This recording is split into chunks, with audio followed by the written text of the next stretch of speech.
Welcome to Politically Georgia from the Atlanta Journal-Constitution. I'm Greg Bluestein. Some of the technologies that promise to make life safer and easier are suddenly running into major backlash in Georgia. Let's start today with Flock Safety, the Atlanta-based company whose license plate readers have become ubiquitous across our state and really far beyond. Police say the cameras are an investigative game changer, helping them find stolen cars, missing children, and violent suspects. But a growing number of Georgians are asking another question. Who exactly is watching us with these, and what happens to all that information once it's collected? That debate has been especially fierce in Atlanta and in Dunwoody, where residents have packed city council meetings to challenge the city's extensive use of Flock technology. The AJC has been following these fights very closely, including in a new series of videos examining how Flock works and why the resistance is growing.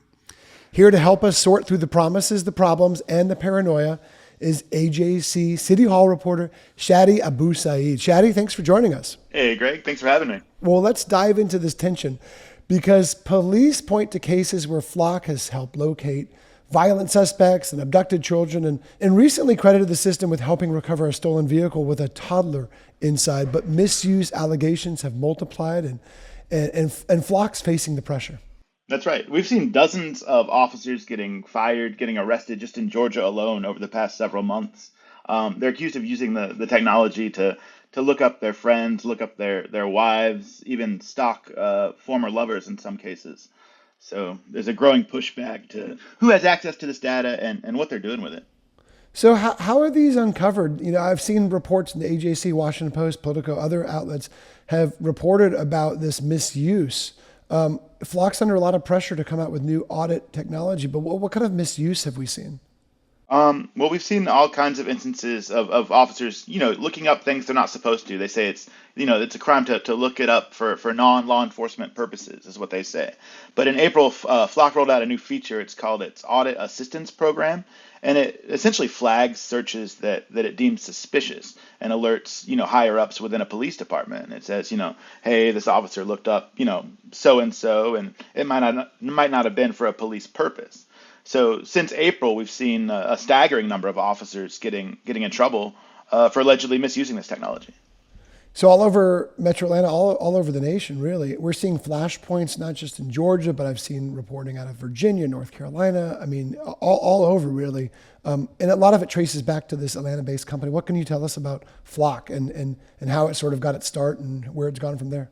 Yeah, it started 9 years ago here in Atlanta, and since then it's spread like wildfire. The technology is now used by over 6,000 law enforcement agencies across the nation. There are more than 120,000 cameras and license plate readers specifically, and law enforcement officers tout these tools as a game changer. Like you said, it helps them locate vehicles quickly, locate suspects quickly. Just last month here in Atlanta, it was a delivery driver with her kid in the car, and somebody stole the car with the 2-year-old in the back seat. Right. They used the Flock cameras to track the vehicle and get the kid.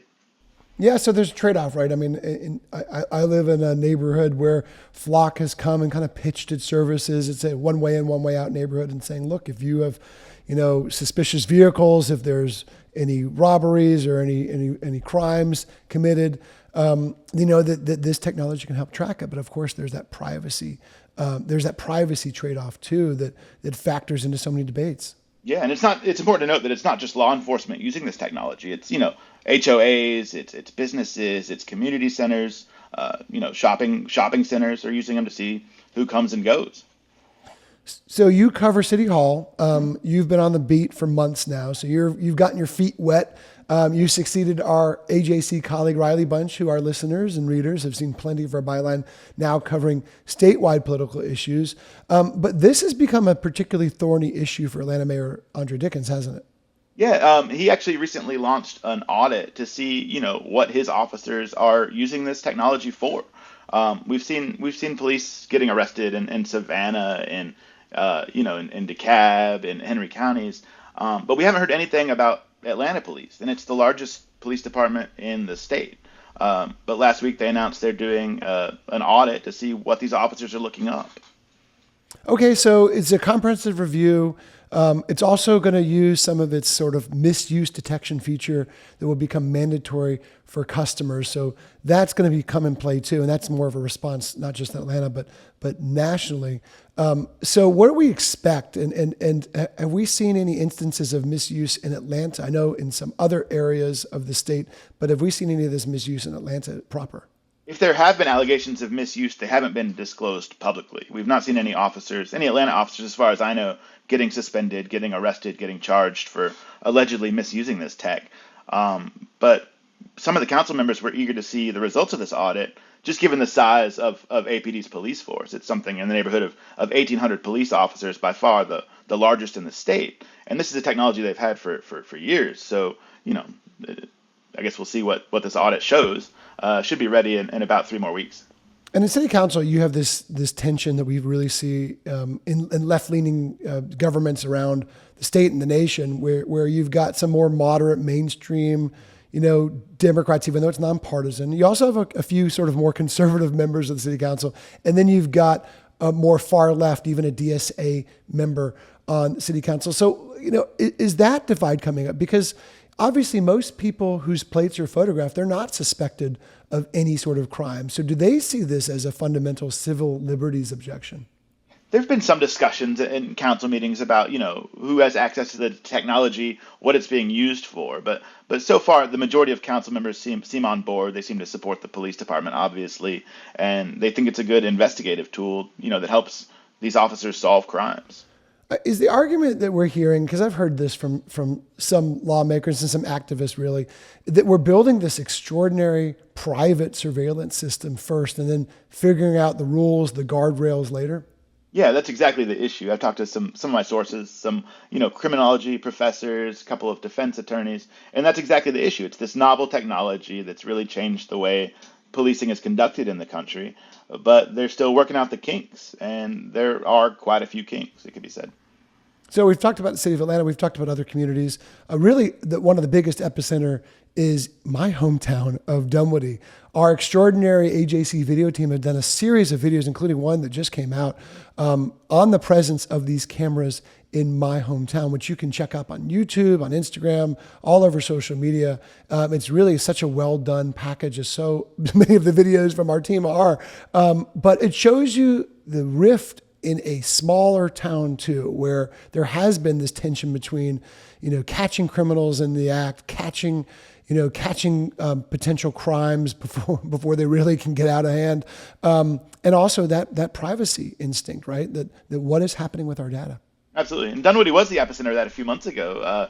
They had activists and residents who were opposed to Flock packing these city council meetings for weeks, urging council members, urging the mayor not to extend its contract with Flock.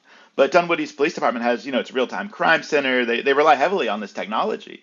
And, the chief was up there and he was explaining, the things that this tech has been used for.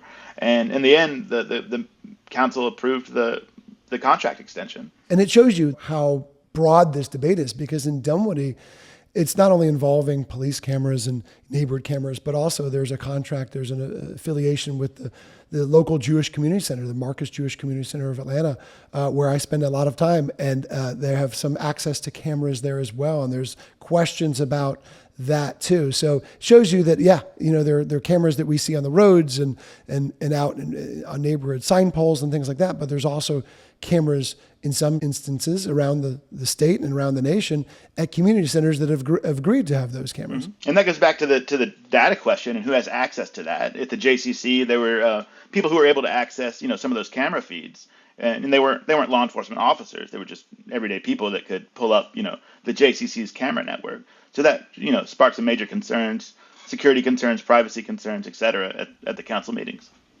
So here's where this goes next, I'm guessing, Shadi. Now I've already seen some lawmakers chattering about this on social media. I know that there's some ongoing behind the scenes conversations going as well. I'm curious if they think this coming session, Georgia needs some sort of statewide standards governing who can search these databases, how long the information can be retained, and how often departments must audit their officers. I wouldn't be surprised to see some sort of legislative guardrails, at least an attempt, be put up. That could happen. Georgia's one of a handful of states that actually have laws on the books that criminalize, looking up this data for non-law enforcement purposes. But there's no part of the statute that mandates conducting these audits or mandates a search of, what these officers have looked for. So that could be something that lawmakers try to include next session. Or Shadi, before we let you go, I'm going to put you on the spot. You've been on the beat now, covering City Hall for a few months. What's been the biggest surprise about the beat? And then what are you most closely watching? Doesn't have to be anything about flock or surveillance, but what else are you surveilling on your beat over the next few months that you think will be a major issue? I don't know. I'm surprised at, the public comment portion of these meetings. I know people come up and, they like to air their grievances, but it's a good window into what's going on in Atlanta's neighborhoods. You hear from people that, you might not otherwise hear from about what's going on in their communities, what's going on in their neighborhoods. And they bring up these real issues that affect, real people that you don't always see. Coming up, I'm eager to see how Kelsey Bond, they're the Democratic Socialist Council member, just started their term at the beginning of the year, how they shape up to be a thorn in the side of the mayor, if you will, to see what kind of back and forth they have as things go on. Yeah, we talk so much on this show about the broader Democratic debates going on within the party over, is the DSA the Democrats' version of the Tea Party movement? And we're not really seeing that in a huge way on the statewide stage, right? I mean, a lot of the top Democratic candidates are more mainstream. There isn't a huge DSA uprising in the state legislature. There's a few DSA or DSA leaning members, but it hasn't factored in a major way. Our congressional incumbents haven't faced really staunch DSA challengers like we have seen in other states. But I think where it's really happening is in your backyard in the City Hall beat, where we're really going to see the first real reverberations of that DSA Democratic rift, even if it's officially nonpartisan. That's what I'm thinking. Well, we're going to stay tuned to that. I bet me and you are going to have some collaborations to do. And this will not be, you'll be on the show many times to come. Shadi Abu Saeed, thank you so much for joining us. Thanks for having me, Greg. I appreciate it. We're going to take a quick break. Next, we're going to talk about another major tech debate happening in our state, and that is, of course, over data centers. This is Politically Georgia from the Atlanta Journal-Constitution.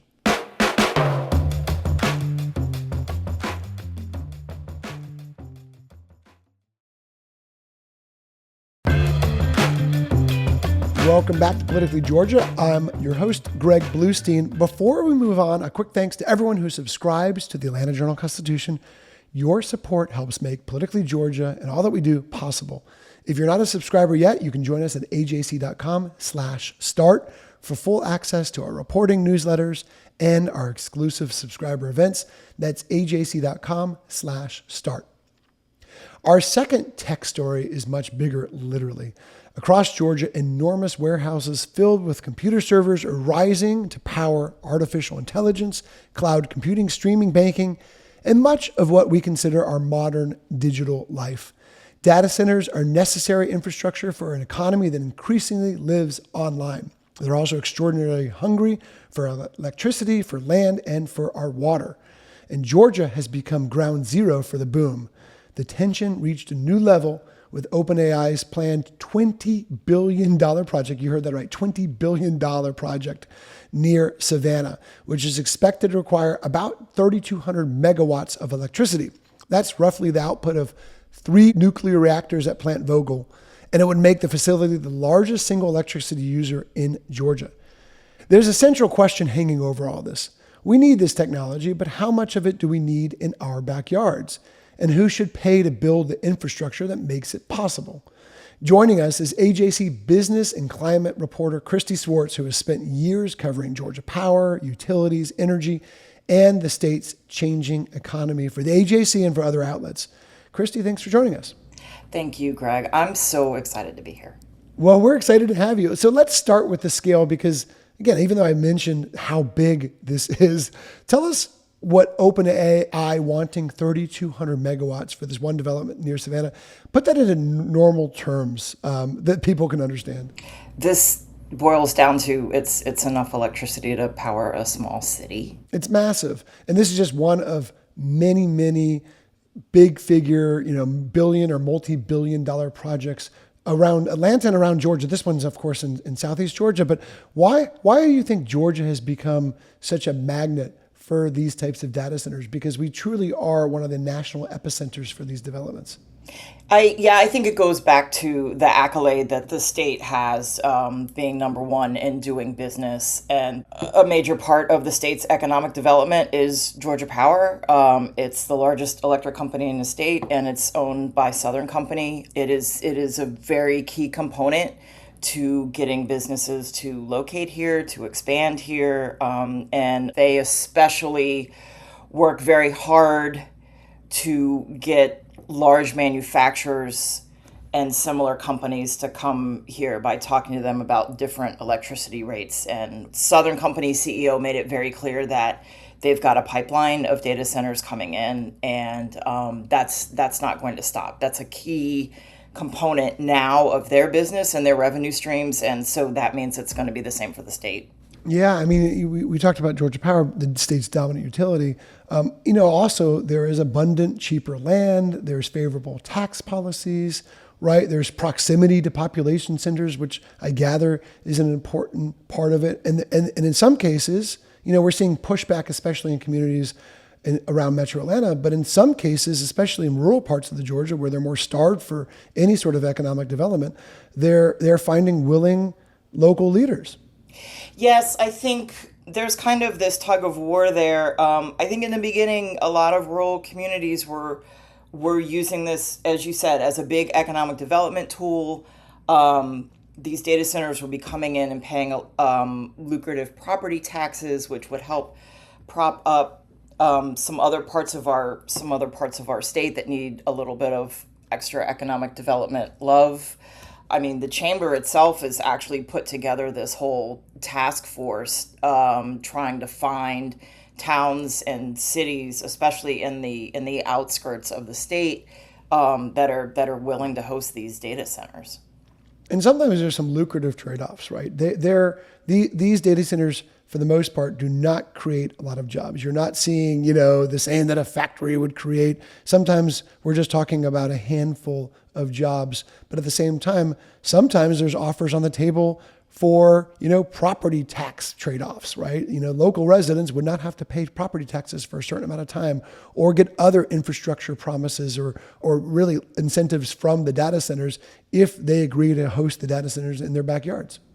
Right. And I think we're going to see more and more of that as we also see more and more backlash. I mean, you're right, to your point. There are construction jobs, but then once those data centers are built, I mean, they're basically these large hulking warehouses full of computer servers, and you're not going to need a lot of people there. So then the community's left wondering what is this benefit? I'm hearing anecdotes and examples for everything from asking, the big tech provider to give laptops to all of the kids in the county, to help with property taxes and things like that. I know that the hyperscalers and the data center developers are aware of the backlash, and then I think it's just a matter of how they respond to that.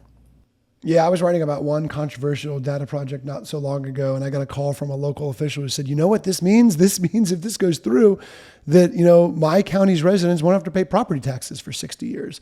So you hear about that. Have you ever been inside one of these data centers, Christy? I actually have not. Well, so before I started covering politics for the AJC, my first job for a few months was covering economic development, kind of along your beat.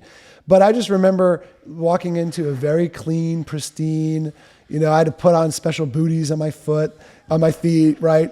And there was precious few people. I don't remember really seeing anyone other than the people who were actually giving me the tour. But what happens inside these things is so important too, because every time we use AI or stream Netflix or send financial information that relies on cloud storage, like some physical infrastructure somewhere has to make that possible. And that's why we have this inherent tension that we need these, but there's also this sort of NIMBYism, which of course me and you can totally understand, of not wanting it, in your communities. Right. I mean, there's two components of the need. I mean, as you said, there's even things that we just do routinely and don't even think about that require a lot of computer power. And then, right, it's everything from when we're picking up our phone to streaming Netflix, and things that we're doing at work and everything in between. There's also, of course, the global economic pressures, that, of course, they talk about a lot in Washington. And I don't know enough to know if there's some rhetoric behind that, but I mean, that also is very real, of us trying to maintain or elevate our economic status. I feel like now with the data centers, I mean, first we have to look, and they're large warehouses. They don't look like the High Museum in Atlanta or another pristine architecture building, and I think we have to be honest with that. People are really not going to want to look at that in their backyard, even though the powers that be, the elected officials, the hyperscalers, the electric companies, whatever, say that they're going through all of the proper channels. And I'm not saying that they're not. I'm just saying, right, it was one of those where first it came, data centers were coming in, people were confused, they didn't know, and then boom, all of a sudden they're everywhere. And so whether you're in metro Atlanta or you're in a small town, you're looking around and saying, how did this happen? People are going about their business. They're too busy to go to town hall meetings Yeah. and to speak out and things like that. And then all of a sudden there's this data center there and they don't know what to do. Yeah, Christy, that's such a great point because, imagine yourself as a local commissioner in a small county, like some of our listeners are, and you get this sort of, economic development project years ago, before it was as controversial as it is now, and you see what's on the table, right? Enormous taxable investments without the school children or huge traffic jams that they can sometimes bring, or infrastructure challenges that happens. And the trade-off in some sense can mean less taxes or other incentives. But as the back and forth, as the sort of trade-offs become sharper, we also now see neighbors fighting back, not just as we talked about the physical, warehouse structures of them all, but also the transmission lines, the generators, and then the environmental impact, the noise, the water consumption, with the relatively few permanent jobs they create. And then we're hearing more and more about that latter part, which is the water consumption, the environmental toll that you and your team have been writing a lot about. Yeah, and I think the challenge there, this has come up. I had a discussion about water just in our newsroom yesterday, and as you can imagine, I'm always reading a ton of energy and electricity news, and that's come up too, saying, is this being overhyped? Is there a lot of rhetoric behind this? And the challenge is, it's not the data centers themselves using the water, but they require, again, as we said, enormous amounts of electricity. Traditional power plants need a lot of water to operate, particularly nuclear power plants. And again, that's, a lot of it's for safety reasons, and we'd rather be safe than not. But that is what the biggest challenge is, because data centers are talking about trying to change some technology and things like that, so they can be more self-sufficient. But again, it's the electricity that they need, and this kind of flies under the radar. The more electricity you need, the more power plants you need, and the more water you're going to need. And of course, Christy, this debate has moved from local counties to also the Gold Dome and the campaign trail. Georgia lawmakers debated scaling back data center incentives this year, but ultimately left them intact. Now the issue is really moving to the forefront of the race for governor. We've got Republican Rick Jackson. He's emphasizing local control over the projects and maybe setting some new state guardrails, but leaving it up to local counties. He often mentions how a project that might be super popular in rural Georgia would not be in metro Atlanta. You also have Democratic nominee Keisha Lance Bottoms calling for a moratorium on new development while the state studies their impact. That's what we're also seeing in some other states. We've got Governor Kemp essentially saying that would be a ridiculous idea. He even mentioned it just the other day at a Gwinnett County Chamber business luncheon, because he sees these projects as going hand in hand in tandem with Georgia business development writ large. Sure. And I mean, nobody's going to want to come off as anti-business, and especially if you're running for office. And I mean, I can only imagine those pressures on the campaign trail. I mean, I will say, as someone who has watched from afar the governor and his economic development team have done, I will say, a really good job of bringing in, kind of evolving with the administrations and bringing in clean energy and clean energy manufacturing without saying the words climate change. And now I want to tie that to data centers. I mean, he's latched onto this, saying this is going to be the engine that's going to drive the state. And again, of course, as I've said before, they work so tightly with Georgia Power. So anything that's going to bring in business, that means more business for them and more revenues. So any type of a pause in that, they're looking and saying this is money and this is business that's not coming in to the state. So I mean, nobody's going to want to do that. Say I'm not going to get paid for 2 weeks, for example. That's kind of where they are, I think. Yeah. Well, Christy Swartz, thank you so much for joining us. You can follow Christy Swartz and her entire team. They're an award-winning team that has done an award-winning project on data center developments in Georgia. It's been, it feels like 25 stories being written, all in depth, all going very deep and analytical about the challenges that local communities are facing, the state's facing, the industry is facing, data center projects. Zach Hansen, Drew Can, under the watchful guise of AJC business editor Scott Truby. So read it all on ajc.com. Christy, thanks for joining us. Thanks so much, Greg. This was fun. Well, that's going to do it for today's edition of Politically Georgia. If you found us on YouTube, welcome to our channel. And please click the subscribe button so you never miss an episode. You can also follow the Politically Georgia podcast on Apple, Spotify, any podcast platform. Wherever you're listening, we always appreciate your comments, ratings, and reviews. We'll talk to you next time on Politically Georgia from the Atlanta Journal-Constitution. Thanks for listening to the Politically Georgia podcast. Our executive producer is Shane Backler. AJC's head of audio is Sam Stamler. Production support from our partners at Goat Rodeo, including Kara Schillen, Hazel Hoffman, and Max Johnston. For more of our political coverage, visit ajc.com/politicallygeorgia, and we invite you to support local journalism by subscribing to the AJC. Join us again next time on the Politically Georgia podcast from the Atlanta Journal-Constitution.